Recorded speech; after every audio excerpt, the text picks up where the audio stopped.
Welcome to easy steno. Dictation 5 second बाद start होगी। Start. महोदय, जो एक के बाद एक आते हैं शारीरिक आवश्यकताएं यथा भोजन, कपड़ा, मकान और आराम जीवन की मौलिक आवश्यकताएं हैं। दूसरे स्तर पर आती हैं सुरक्षा और भविष्य के प्रति निश्चिंतता। इनके लिए मनुष्य भांति भांति की वस्तुओं का संग्रह करता है।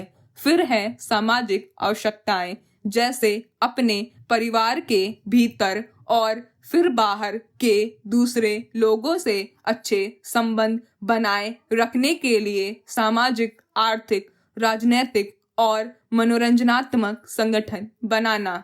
चौथे स्तर पर है अहम संबंधी आवश्यकताएं, जैसे आत्मसम्मान, आत्मविश्वास और आत्मतुष्टि आदि। आत्म परितोष अर्थात उन्नति, विकास और ख्याति प्राप्ति की क्षमताओं को साकार करना व्यक्ति की अंतिम और उच्चतम अपेक्षाएं हैं। इन आवश्यकताओं की पूर्ति के लिए मनुष्य अपने आसपास उपलब्ध पर्यावरण का दोहन करता है। जल, थल, वायु ही नहीं, पेड़ पौधों, पशु पक्षी, जीव जंतुओं तक का उपयोग करता है। सभी शक्तियों का, यहाँ तक कि सबल व्यक्ति अपने से निर्बल व्यक्तियों तक का दोहन करता है, जो शोषण की सीमा तक पहुंच जाता है।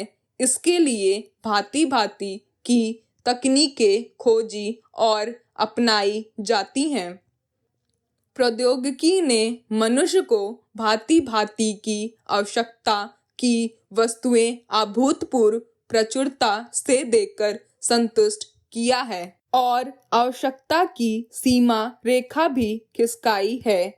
विलासिता और सजावट की ऐसी सामग्री भी दी है जो अब बहुत कुछ आवश्यकताओं में गिनी जाने लगी है।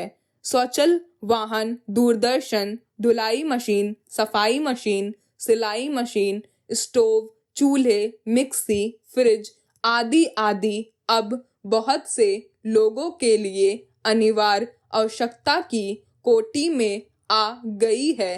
तकनीकी और औद्योगिकी से यह सब संभव हुआ है, किंतु एक ऐसा अल्प वर्ग भी है जिसके लिए विलासिता आवश्यकता की कोटि में आ चुकी है।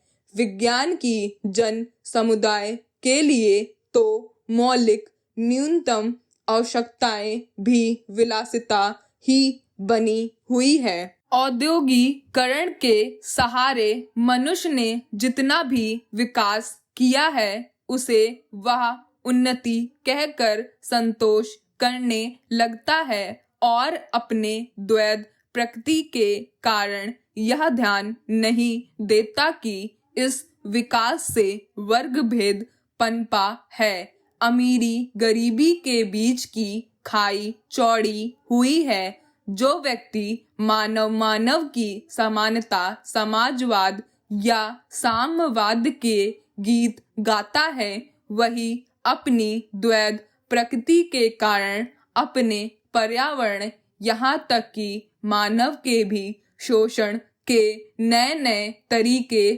खोजता है। यह शोषण बलात्कार की सीमा तक पहुंच गया है।